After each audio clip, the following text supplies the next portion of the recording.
Let's take a look at the tools and materials you're going to want for installing your nosing and plank on your stairs. For optimal results, you would want to use a chop saw and a table saw to make your side cuts and your back cuts. You could also use a razor knife and a multi-tool to make these cuts.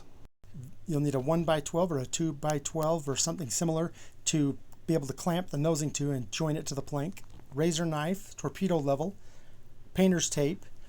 pencil and marker, and a section of insulation you can get from inside your packing materials,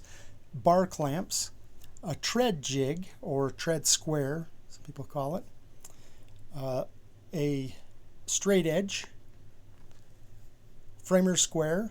scraper, multi-tool, not absolutely necessary but definitely helpful, vinyl filler,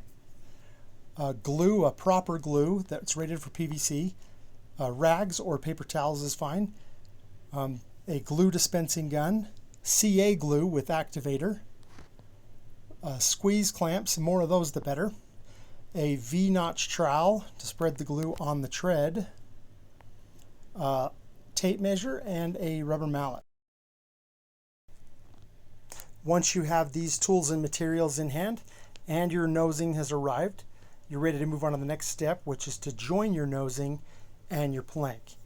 So you can move on to that video, and once you've got those joined, then you're ready to move on to the installation video.